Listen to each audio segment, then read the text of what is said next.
Eh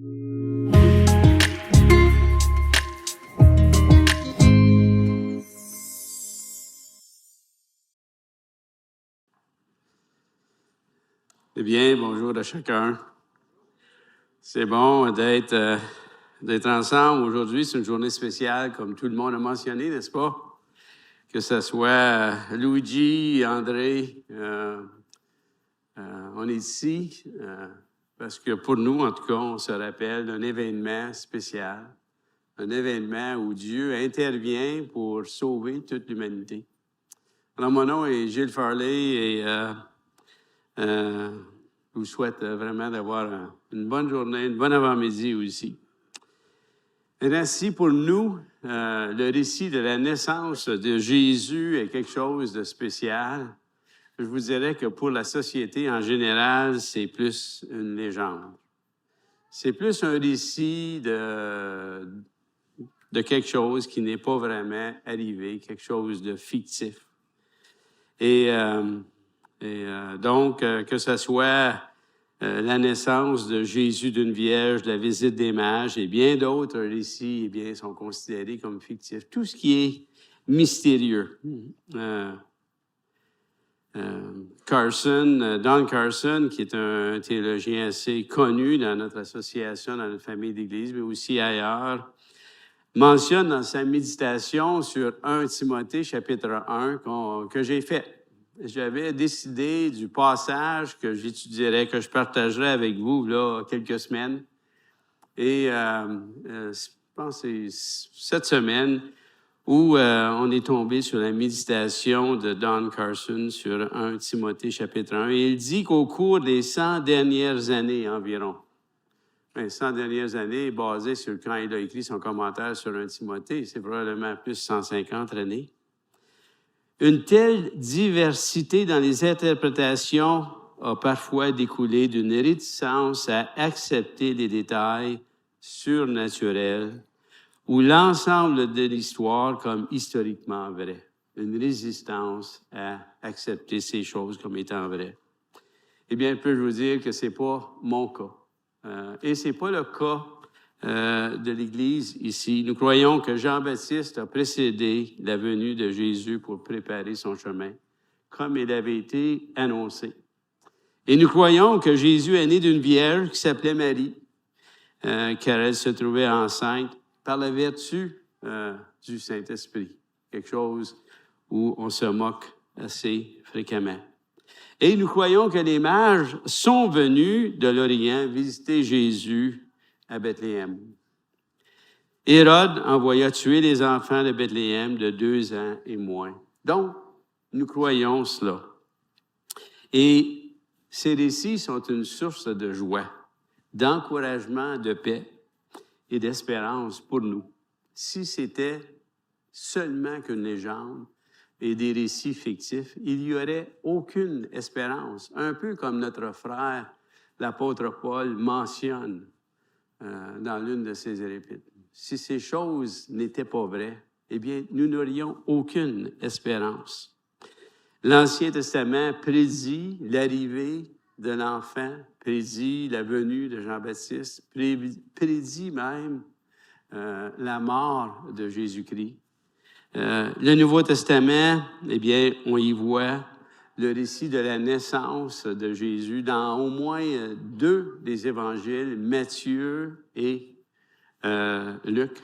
Et ils sont complémentaires, mais un et l'autre apportent des détails qui sont uniques à l'Évangile.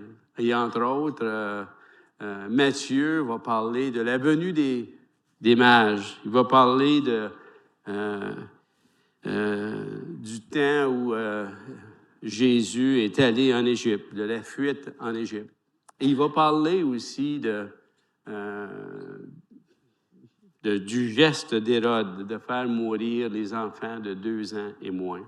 C'est unique à l'Évangile de Matthieu.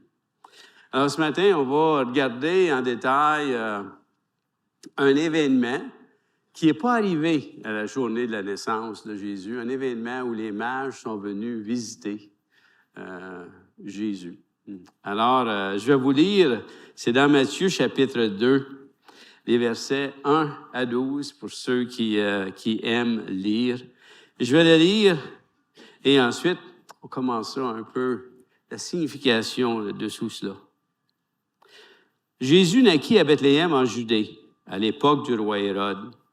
Or, des mages venus d'Orient arrivèrent à Jérusalem et dirent, « Où est le roi des Juifs qui vient de naître? En effet, nous avons vu son étoile en Orient et nous sommes venus pour l'adorer. » Quand le roi Hérode apprit cela, il fut troublé et tout Jérusalem avec lui.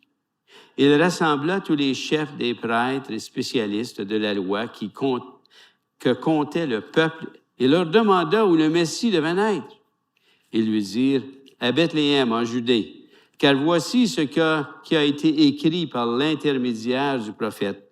Et toi, Bethléem, terre de Juda, tu n'es certes pas la plus petite parmi les principales villes de Juda, car de toi sortira un chef qui prendra soin d'Israël, mon peuple. » Alors Hérode fit appeler en secret les mages.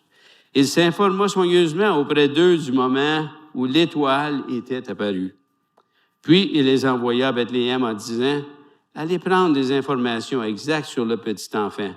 Quand vous l'aurez trouvé, faites-le-moi savoir, afin que j'aille moi aussi l'adorer. » Après avoir entendu le roi, ils partirent. L'étoile qu'ils avaient vue en Orient allait devant eux jusqu'au moment où, arrivée au-dessus de l'endroit où était le petit enfant, elle s'arrêta. Quand ils aperçurent l'étoile, ils furent remplis d'une très grande joie. Ils entrèrent dans la maison, virent le petit enfant avec Marie sa mère, se prosternèrent et l'adorèrent. Ensuite, ils ouvrirent leur trésor et lui offrirent en cadeau de l'or, de l'encens et de la myrrhe. Puis, avertis dans un rêve de ne pas retourner vers Hérode, ils regagnèrent leur pays par un autre chemin.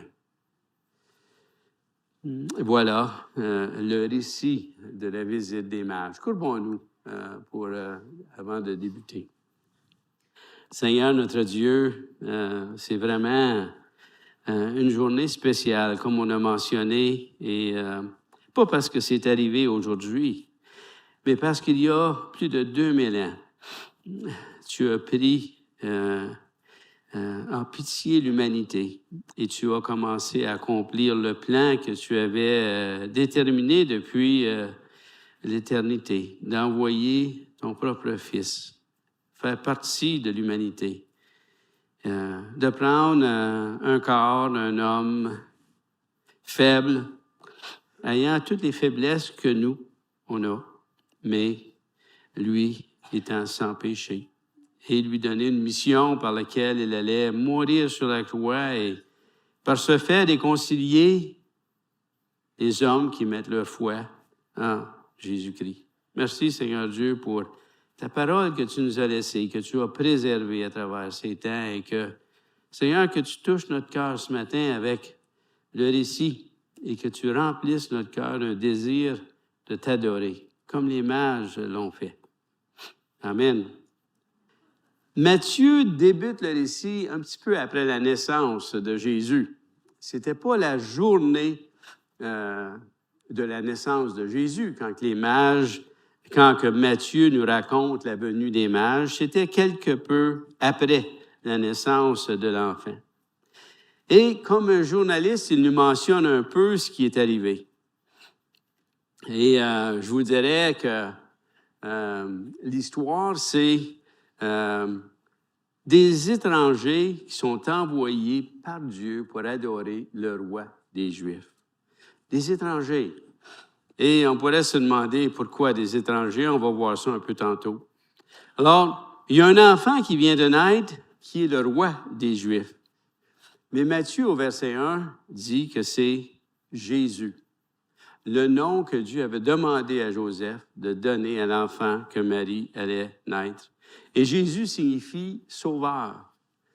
Donc, si les mages viennent adorer le roi des Juifs, Matthieu, lui, rappelle à ses lecteurs que le roi des Juifs qui est né et qui allait être adoré par les mages, eh bien, c'était aussi le sauveur promis de tous les temps pour venir sauver non seulement le peuple juif, mais toute l'humanité. Et ça se passait à Bethléem, à l'époque du roi Hérode. Et ces mages, eh bien, ça a l'air, je vous dirais, ça a l'air d'un terme qui élève les personnes, des mages. Parfois, on va les appeler des sages, mais en réalité, ils ne sont pas très bien vus. Et si on regarde la Bible au complet, c'était parfois des magiciens, parfois des gens qui dictaient le futur, des gens qui prédisaient le futur, et pas nécessairement le futur qui allait arriver. Et donc, on voit dans le récit de Moïse les gens sous Pharaon qui compétitionnaient pendant que Moïse, avec l'aide de l'Éternel, accomplissait les plaies d'Égypte. Eh bien, on les appelait des magiciens. Au temps de Daniel, on les appelle des magiciens aussi.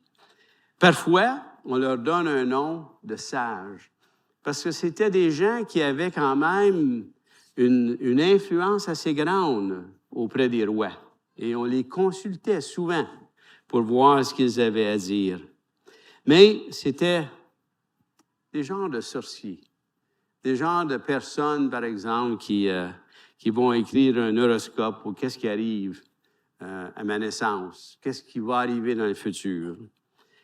Mais Dieu choisit d'envoyer des gens comme cela, qui ne sont pas tellement bien vus, pour adorer le Seigneur. Ces mages font contraste avec l'indifférence des dirigeants juifs qu'on va voir tantôt. Ils viennent, sont intéressés, ils font plusieurs kilomètres pour se rendre à Jérusalem. Ils font des recherches pour voir où l'enfant était afin de l'adorer. Tandis que les autres qui étaient présents, les dirigeants juifs, eux, ne font rien. Alors, ils font contraste avec l'indifférence. Et je vous dirais qu'ils nous ressemblent pas mal tous. Parce que nous aussi, on ne faisait pas partie du peuple juif. On était des gentils. On était des étrangers de la perspective du peuple juif. Et donc, un peu comme les mages. Puis on avait un arrière-plan probablement semblable aux mages qui, eux, bien souvent, adoraient d'autres dieux que le seul vrai Dieu. Eh bien, ils ont vu l'étoile du roi des Juifs qui ont été convaincus qu'ils devaient venir l'adorer. Ils n'ont pas reconnu que c'était nécessairement un Messie, quelqu'un qui venait pour sauver l'humanité, le peuple juif. Ils l'ont vu comme étant le roi des Juifs. Donc, la révélation qu'ils avaient, eh bien, c'est une révélation d'une étoile. Et le texte dit, l'étoile,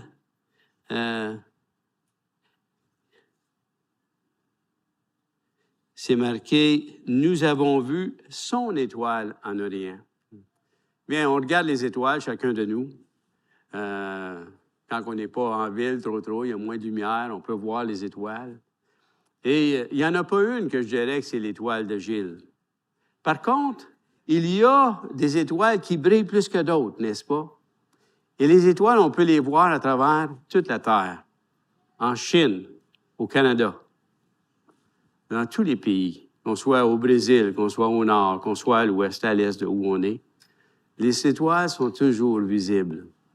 Mais ici, c'est marqué qu'il y avait l'étoile du roi des Juifs. Donc, il y avait quelque chose de spécial. Et le texte ne dit pas que c'est l'étoile qui a conduit les mages à Jérusalem, mais c'est l'étoile et sûrement d'autres révélations qui les ont convaincus que le roi des Juifs venait de naître et que c'était quelqu'un de spécial et ils avaient une obligation d'aller là où il était pour l'adorer. Dans Israël, dans ce temps-là, c'était sous la domination romaine. C'était pas un pays tellement important. Il y avait déjà un roi qui était appointé par les Romains. Donc, un roi des Juifs, c'est pas un personnage nécessairement important aux yeux de l'humanité. Si on avait dit que le roi des Juifs était né à l'empereur romain, il a dit « et puis ». Il n'a pas rien fait de plus. Mais Dieu, par contre, intervient et associe un astre, une étoile, et révèle aux mages que le roi des Juifs devait naître. Et ce roi des Juifs était le Messie promis de tous les temps. Je lisais les méditations de John Piper sur cela et il dit,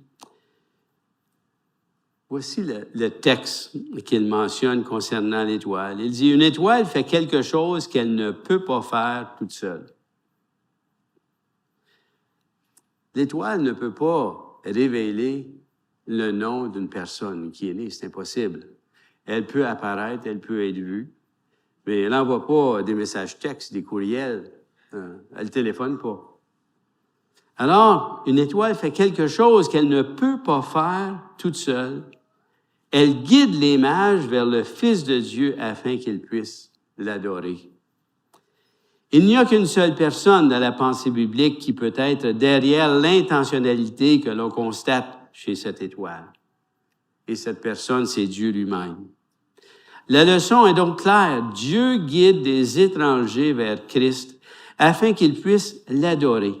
Et il le fait en exerçant une influence et un pouvoir mondial, probablement même universel, pour y parvenir. Dans l'Évangile de Luc, Luc nous montre que Dieu exerce son influence sur l'Empire romain tout entier, afin que le recensement ait lieu au bon moment, de sorte qu'une vierge insignifiante soit amenée à Bethléem afin d'accomplir la prophétie par son accouchement. Matthieu nous montre que Dieu exerce son influence sur les étoiles des cieux afin d'amener une petite poignée d'étrangers à Bethléem pour qu'ils puissent adorer. Et le but ultime de Dieu pour nous, pour le peuple à ce moment-là, eh bien, c'est bien que toutes les nations adorent son Fils. Et on voit dans Matthieu 24, verset 14, « Cette bonne nouvelle du royaume sera proclamée dans le monde entier pour servir de témoignage à toutes les nations.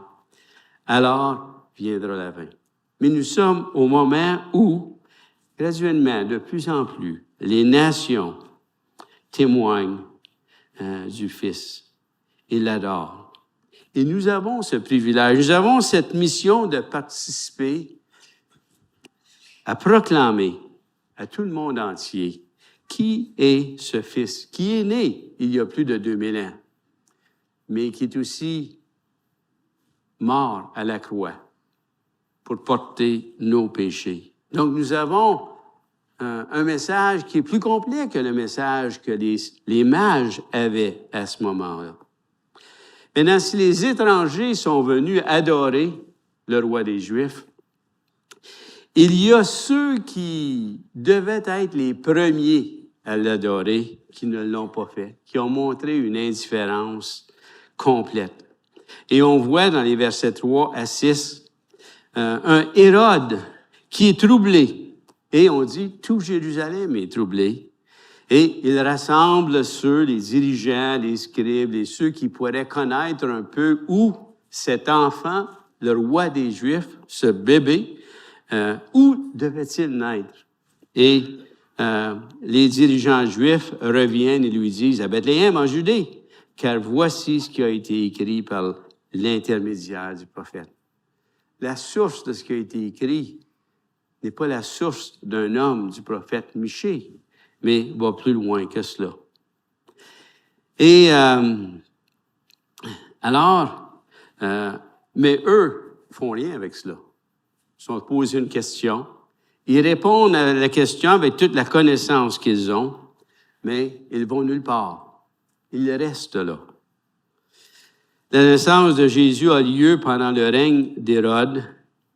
Il est né en 73 ans avant Jésus-Christ, a régné plusieurs années, presque 40-50 ans, sous les Romains. Il était nommé par l'Empire romain comme roi. Et c'est un homme qui avait certaines qualités au niveau politique, au niveau administration. Comme on dit, il était assez intelligent pour rester dans les bonnes grâces des empereurs romains toutes ces années-là. Alors, il avait des qualités. Il avait des forces. Mais Hérode aimait le pouvoir. Il imposait des taxes incroyablement lourdes au peuple et supportait mal le fait que de nombreux Juifs le considéraient comme un imposteur et un tyran. Lui-même était édomite. Il avait marié une femme juive, pas juste une femme, plusieurs femmes juives. Donc, il a sûrement été exposé un peu à l'Ancien Testament, aux Écritures, aux promesses, à la promesse d'un Messie.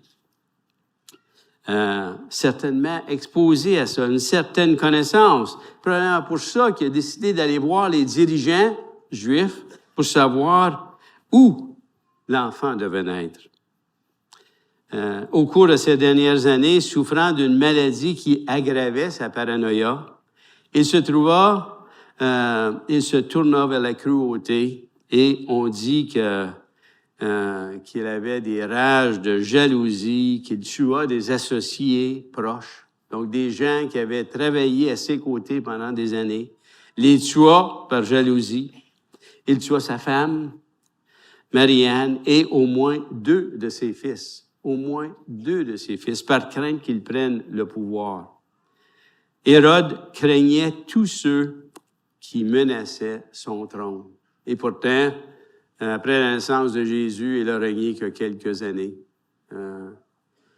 Mais quand il était sur le trône, il voulait absolument pas le laisser à personne d'autre.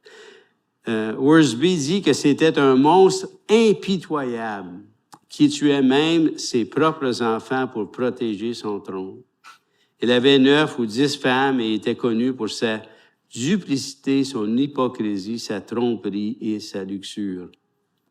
Eh bien, Hérode se tourne vers les gens qui connaissaient les Écritures et qui savaient où l'enfant devait naître. On pourrait dire, dans un sens, qu'il avait plus de foi que les dirigeants juifs. Parce que quand il entend que les mages viennent adorer le roi des Juifs, il y croit. Et il a peur à son trône. Et il est rusé. Alors, il veut savoir où cet enfant va naître. Il demande au peuple, aux dirigeants juifs qui étaient probablement à Jérusalem à ce moment-là, pour s'enquérir du lieu où il devait naître. Vous remarquerez que dans le texte, la question qu'Hérode pose, c'est où le Messie devait naître. Il ne dit pas où le roi des Juifs devait naître, mais où le Messie devait naître. Donc, sa compréhension peut-être erronée à bien des sens, eh bien, il connaissait quand même qu'il y avait une promesse de la venue du Messie. Et il s'informe auprès de tous ceux de Jérusalem qui pourraient l'aider, et la réponse vient assez rapidement. La réponse, au verset 5, eh bien, il cite Michée, chapitre 5, verset 2. C'est à Bethléem. Et ensuite, il mentionne ce que le prophète a écrit. Mais Matthieu va rajouter 2 éléments. Il va joindre à Michée 5, 2 des portions de ce qui est mentionné dans 2 Samuel, lorsque David est oint comme roi. Et il va ajouter, si vous regardez au verset 6, à la fin du verset 6, « Car de toi, Bethléem, sortira un chef. » Et qu'est-ce que ce chef va faire? Il va prendre soin d'Israël, mon peuple. Et prendre soin, encore, Matthieu veut montrer que les dirigeants juifs ne faisaient pas le travail qu'on leur avait demandé. Ils ne prenaient pas soin du peuple d'Israël. Et en ajoutant mon peuple, eh bien, c'était pour indiquer que Jésus n'est pas seulement le roi dans la lignée du roi David, tel que promis, mais aussi l'espoir de bénédiction pour toutes les nations. Et on peut voir dans l'Ancien Testament que Abraham devait être, à travers lui, il devait y avoir une bénédiction pour toutes les nations. Et dans Isaïe, on voit aussi des passages qui mentionnent comment le Messie doit venir, pas juste pour le peuple juif, mais pour toutes les nations, incluant nous qui bénéficions de cela. Eh bien, on voit dans les versets 7 et les versets 8, un ennemi qui veut arrêter l'adoration du roi des Juifs. Il va permettre, il accepte de permettre que les mages aillent où l'enfant doit naître, mais son intention n'est pas de l'adorer comme il le mentionne dans les versets 8, mais plutôt de connaître où l'enfant va être dans le but d'aller tuer cet enfant-là un peu plus tard. Il demande aux mages de revenir l'en informer du lieu précis. On voit dans les versets 7 et 8 les vertus d'Hérode, les défauts plutôt. Un homme rusé, hypocrite, charmeur et menteur. Les mages, quand ils sont arrivés à Jérusalem, je ne pense pas qu'ils sont allés voir Hérode. Ils en ont parlé aux gens qui étaient là. Où est le roi des Juifs? Et on voit que Hérode a fait venir les mages vers lui au verset 9. Alors, il est probable que Hérode entend à travers les branches, comme on dit au Québec, que des gens sont venus pour adorer le roi des Juifs. Il est troublé. Toute Jérusalem est troublée parce qu'ils savent que si Hérode est troublé par quelque chose, eh bien, qu'ils vont en payer le prix eux aussi. On voit qu'ils s'en informent et cherchent à avoir la faveur des mages. Il les fait venir, allez prendre des informations exactes sur le petit enfant, et quand vous l'aurez trouvé, faites-le moi savoir afin que moi aussi j'aille l'adorer. Alors, il donne l'impression aux mages que lui veut être un adorateur aussi du roi juif. Et n'envoie aucune escorte avec les mages.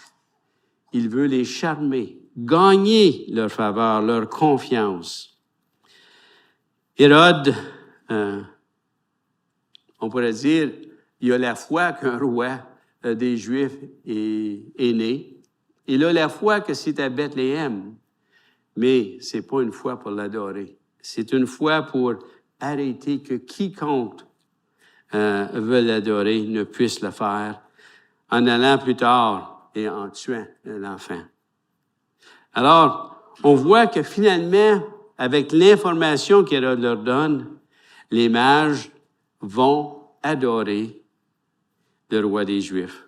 Et on voit au verset 9 qu'ils partent et que l'étoile, cette fois-ci, va les diriger. Donc, au verset 2, l'étoile est là, leur révèle que c'est l'étoile du roi des Juifs. De quelque façon, ils se rendent à Jérusalem, probablement parce qu'ils savent que Jérusalem, c'est la capitale d'Israël, donc ils vont à la capitale. Ils apprennent que c'est à Bethléem, mais ici, pour se rendre là où l'enfant doit être, c'est marqué que l'étoile va les diriger. L'étoile qu'ils avaient vue en Orient allait devant eux jusqu'au moment où, arrivée au-dessus de l'endroit où était le petit enfant, elle s'arrêta. Je travaillais déjà sur le discours de ce matin. Le dimanche passé, il y avait une vidéo pendant que les enfants chantaient. Et dans la vidéo, il y avait un enfant qui avait un habit d'étoile et qui courait devant d'autres personnages qui agissaient comme des mages. Et tout le monde suivait l'enfant habillé en étoile. Et quand j'ai vu ça, j'ai dit, c'est le portrait le plus réaliste dans un sens où l'étoile dirige les mages vers là où l'enfant doit être. C'est pas nécessairement une étoile qui est arrêtée au-dessus de la maison, mais certainement une étoile qui est arrivée proche et que là, les mages se sont informés, coudonc, où est l'enfant qui est né? Où est le roi des Juifs? Et vous vous souviendrez que les bergers sont venus, encouragés par les anges, vers l'enfant qui venait de naître, la journée de la naissance de l'enfant. Et qu'à leur départ, ils ont partagé ce qu'ils avaient entendu à tous ceux à qu'ils rencontraient. Et certainement qu'à Bethléem, plusieurs personnes se souvenaient de cela et pouvaient diriger plus précisément où l'enfant était. Mais peut-être aussi que l'étoile était directement au-dessus de la porte. On ne sait pas. On n'en sait rien. Mais l'étoile est apparue, les conduit là où l'enfant est né. On dit que c'est un petit enfant, on dit que c'est dans la maison, donc c'est plus le bébé, et puis dans la crèche, donc ça fait quelque temps, 1 an, 6 mois, 2 ans, on ne sait pas. Mais regardez la réaction de ces étrangers devant l'enfant, de qui on leur a dit que c'était le roi des Juifs. Ils virent le petit enfant avec Marie, sa mère. Au verset 10, ils furent remplis d'une très grande joie quand l'étoile s'est arrêtée là. Ils se prosternent, l'adorent. On ne croit pas que les mages savaient à ce moment-là que le roi des Juifs était aussi le Fils de Dieu, mais ils avaient la conviction que c'était un personnage important, qu'il méritait d'être honoré, d'être élevé, d'être adoré plutôt, rendre à qui on rend hommage. Alors, ils ouvrent leur trésor et lui offrent un cadeau, de l'or, de l'encens, de la myrrhe. On voit un peu ici comment ils sont dans la joie. Matthieu insiste pour dire que la joie qu'ils ressentaient, c'était une grande joie. Et ils n'ont pas attendu longtemps avant de se prosterner et d'ouvrir ce qu'ils avaient apporté pour le remettre à Joseph et à Marie.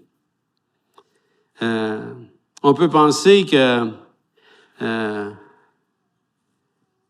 le passage met l'accent sur les gentils, les gens qui n'étaient pas juifs, qu'il fait référence au psaume 72 où c'est écrit que les rois de Séba et de Saba offriront des présents. Tous les rois se prosterneront devant lui. Toutes les nations le serviront. Et on pense que Matthieu ici fait référence probablement à ce qui avait été mentionné dans le psaume 72. Dans Ésaïe 60, les versets 6, c'est écrit « Tu seras couverte d'une foule de chameaux, de dromadaires, de Madian, d'Éphra. Ils viendront tous de Séba, ils porteront de l'or et de l'encens et publieront les louanges de l'Éternel à grandeur. » Il était normal, comme de raison, d'amener un cadeau quand quelqu'un naissait, quelqu'un d'importance. Parfois, et on nous dit, les commentateurs disent que habituellement, ceux qui recevaient des cadeaux donnaient des cadeaux à ceux qui leur avaient donné des cadeaux. Et quand la reine de Séba a visité Salomon, Salomon lui a fait aussi plusieurs cadeaux. Mais on pense que Marie et Joseph étaient dans l'impossibilité de remettre des cadeaux à ces hommes qui venaient de l'Orient, qui venaient de loin, avec des cadeaux d'une grande valeur, mais que le cadeau qu'ils reçoivent, c'est cet enfant qui plus tard deviendra celui qui meurt à la croix pour sauver l'humanité, et donc un cadeau d'excellence. Il y a certains pères de l'Église qui donnent une signification au cadeau fait à Joseph et à Marie. L'or suggérant la royauté de Jésus, l'encens, sa divinité, le myrrhe, la passion et l'embaumement de Jésus suite à sa résurrection. Pour certains commentateurs, cette interprétation exige trop de perspicacité de la part des mages. Maintenant, c'est possible que les mages n'aient pas pu voir tout cela, mais qui ait été utilisé quand même pour que des cadeaux qui représentent la royauté, qui représentent sa divinité et qui représentent sa mort future, soient inclus. Parfois, on voit dans les Écritures que des gens vont dire des choses qui ont beaucoup plus de sens qu'ils le pensent. Je pense par exemple à Caïphe, qui dit aux autres membres du Sanhédrin, « Il est mieux qu'un seul meure que tous. » Eh bien, il parlait bien plus que ce qu'il croyait dire. Alors, mais Dieu protège le roi des Juifs, et au verset 12, Dieu intervient encore, et dans un rêve, dit aux mages de ne pas retourner du même chemin, afin qu'Hérode ne puisse savoir où l'enfant est né. Dieu intervient et avertit. Le récit des mages nous montre la main de Dieu qui révèle à des personnes qui demeurent très loin de Bethléem que le Fils de Dieu vient de naître. Il se sert d'une étoile et on ne sait comment il s'est servi de cette étoile-là. À la naissance, ce sont des bergers juifs qui viennent l'adorer. Ici, ce sont des non-croyants qui sont appelés pour venir. Juste 3 réflexions avant de terminer. On voit dans le récit des mages qu'il y a 3 sortes de personnes. Il y a les mages, il y a Hérode, les chefs. Et on pourrait dire, et nous, quel groupe? Est-ce qu'on est comme les Juifs, on a une grande connaissance des Écritures, on a reçu des enseignements depuis longtemps, mais on n'est pas des vrais adorateurs. On est des personnes qui ont accumulé une connaissance. On sait des choses. On est capable d'avoir une bonne note sur un examen théologique. Mais notre cœur est comme les dirigeants juifs. On ne croit pas vraiment que Jésus-Christ est le Fils de Dieu et qu'il est venu pour me racheter, moi, pécheur, condamné pour l'éternité. Est-ce que je suis un ennemi? Je ne crois pas. Je ne crois pas qu'il y a des gens ici qui font partie du groupe d'Hérode. Mais je crois qu'il y en a dans la société qui le font. Et Éphésiens chapitre 2 nous dit que Satan règne sur la société, que les systèmes qui sont en place sont sous l'influence de Satan. Ça ne durera pas toujours. Un jour, le Seigneur va revenir et la puissance de Satan va être éliminée. Mais il y a des gens ici, dans notre société, qui font partie du camp d'Hérode. Mais ensuite, il y a le groupe des mages, ces étrangers, des gens qui n'ont pas eu grands enseignements, qui cherchent, mais à qui Dieu va révéler qui il est, va révéler leurs besoins et qui vont mettre leur foi en Jésus-Christ. Certainement, j'étais parmi les mages. Je n'étais pas un ennemi comme tel. Je n'étais pas un théologien, quelqu'un qui avait beaucoup de connaissances, mais j'étais quand même un étranger jusqu'à l'âge de 33 ans. Dans sa méditation du 8e jour de l'Avent, John Piper soulève les discussions sur l'étoile.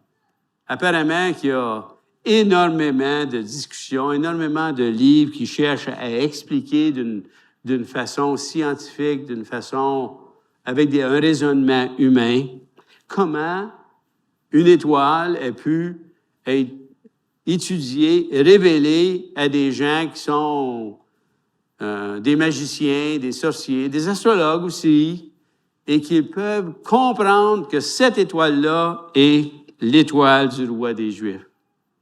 Et je peux vous dire, un peu comme John Piper répond, on n'en sait rien.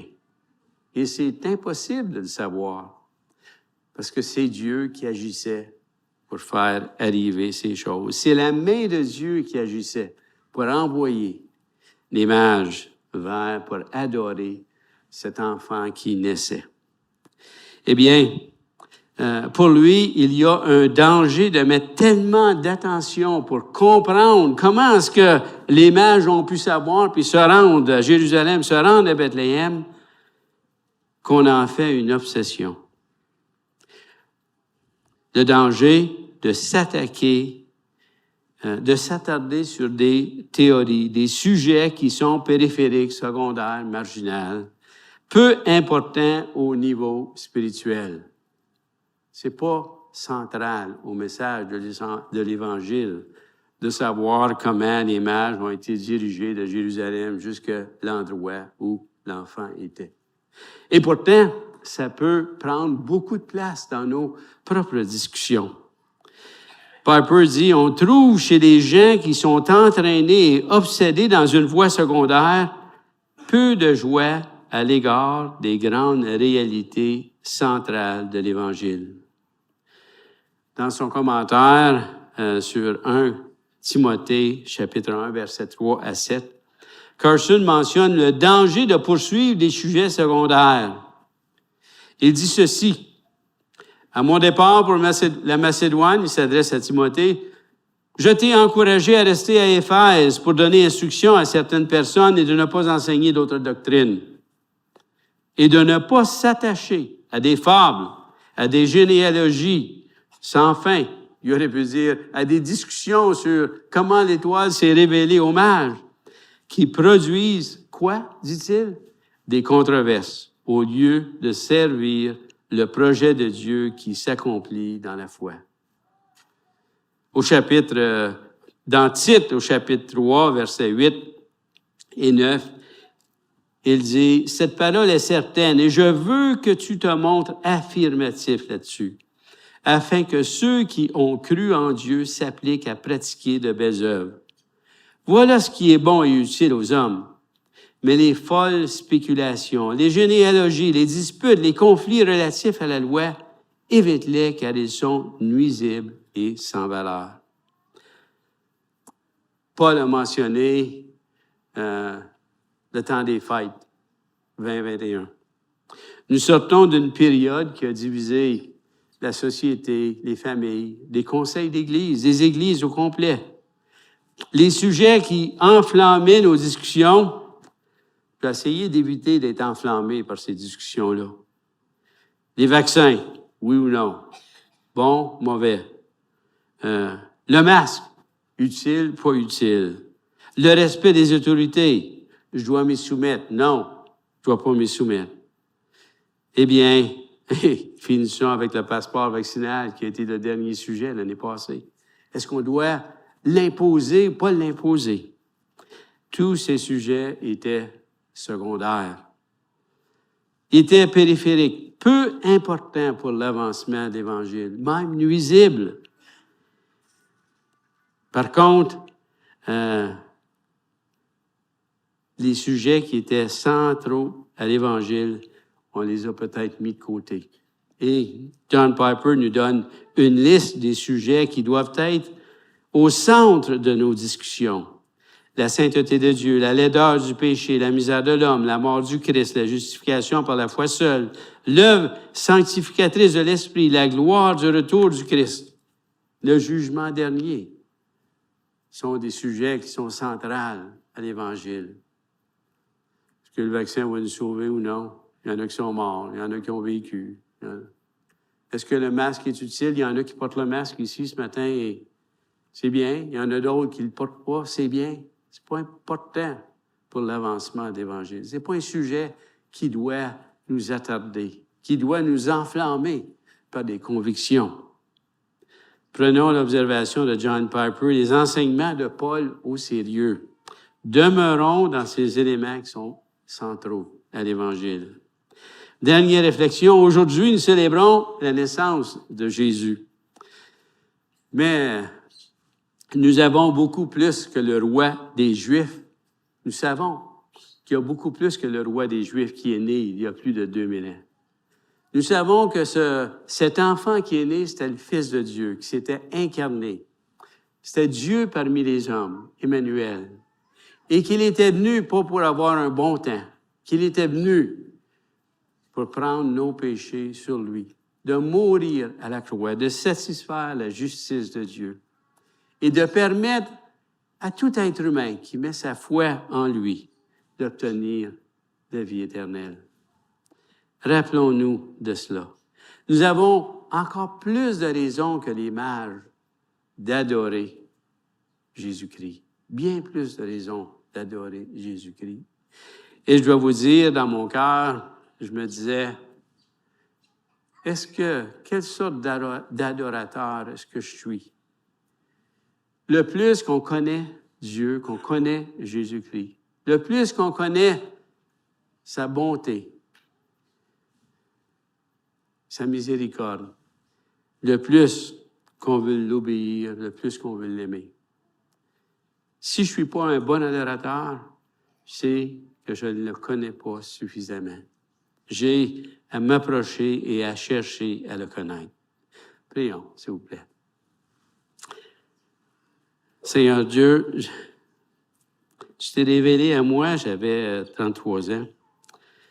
J'ai quelques années de plus, selon André Chartrand, quelques années de plus. Et Seigneur, tu m'as gardé jusqu'à aujourd'hui. Mais je ne suis pas l'adorateur que tu mérites. Alors viens prendre place dans nos cœurs, dans mon cœur, Seigneur Dieu. Et que 2023 soit un temps où on cherche à te connaître davantage, à connaître les raisons pourquoi il est normal, même nécessaire, que je t'adore pour qui tu es. Au nom de ton Fils. Amen.